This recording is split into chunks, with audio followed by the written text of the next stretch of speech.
பெருந்தலைவர் கூட்டத்திற்கு பெருமை சேர்க்க வேண்டும்.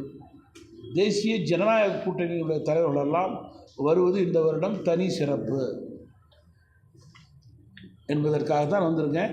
இந்த வருடம் மட்டும் நான் வரது கிடையாது. ஒவ்வொரு வருடமும் பெருந்தலைவர் கூட்டம் நடக்கும்போது இது போன்ற கூட்டம் நடைபெறுவது, இயக்கத்திற்கு ஊக்கமளிப்பது என்னுடைய கடமை. அதை நான் சரிவர செய்து கொண்டிருக்கிறேன். நான் சொல்கிறேன். நீங்கள் தமிழகத்தில் விருதுநகர் மாவட்டத்தில் பட்டாசு தொழிற்சாலைகளில் தொடர்ந்து விபத்து நடப்பது, ஏழை எளிய மக்கள் உயிர் பலியாவது என்பது ஒரு தொடர் கதையாக இருக்கிறது. தமிழக அரசை பொறுத்தவரையிலே செவிடன் காதிலே சங்கு ஊதுவது போல கோட்பாடுகளை கடைபிடியுங்கள், அலட்சியமாக இருக்காதீர்கள் என்று கூறியிருக்கிறோம். தயவு கூர்ந்து வரும் நாட்களில் இது போன்ற நிகழ்ச்சிகள் நடக்காத வண்ணம் பார்த்து கொள்ள வேண்டியது அரசுடைய கடமை என்பதை இந்த நேரத்தில் நான் குறிப்பிட விரும்புகிறேன். தமிழகத்தில் பூரண மது விலக்கு தேவை என்பது தமிழ் மாநில காங்கிரஸ் கட்சியினுடைய கொள்கை. 1 கோடி கையெழுத்து கூட தமிழ் மாநில காங்கிரஸ் கட்சி தமிழகத்தினுடைய முதற் கட்சியாக கையெழுத்து இயக்கம் நடத்தி ஆளுநரிடம் கொடுத்ததை நான் நினைவு கூற விரும்புகிறேன். இதற்காக பல போராட்டங்கள், ஆர்ப்பாட்டங்கள் நாங்கள் நடத்தியிருக்கிறோம். ஆனால் தமிழக அரசு தன்னுடைய மெத்தனை போக்கால் கள்ளச்சாராயம், விஷச்சாராயத்தை அனுமதித்து கண்டும் காணாமல் இருந்து இன்றைக்கு 60க்கும் மேற்பட்ட ஏழை எளிய குடும்பங்கள், அதனுடைய சம்பாதிக்கின்ற தலைவர் உயிரிழந்திருப்பது வேதனைக்கும் வருத்தத்துக்கும் உரிய செய்தி. தேர்தலிலே கொடுத்த வாக்குறுதியை மீறிய அரசு திமுக அரசு.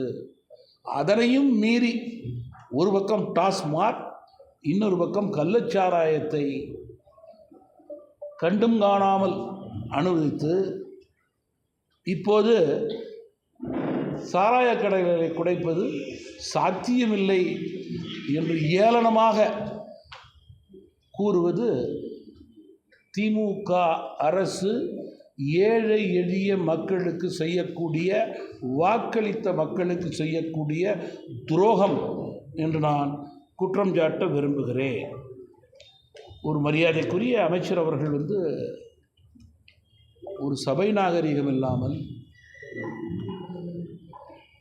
டாஸ்மாக், கிக், மேலே ஏறுது கீழே ஏறுது, குடிக்கிறவங்களை குறைக்க முடியாது, அதிகமாக குடிக்கிறாங்க அப்படின்னு ஒரு அமைச்சர் பேசுகிறது, படிப்படியாக கூட கடைகளை குறைப்பதற்கான சூழல் தற்போது இல்லை என்று கூறுவதெல்லாம் உண்மையிலேயே வெந்த பொண்ணிலே வேலை பாய்ச்சியது போல் இருக்கிறது.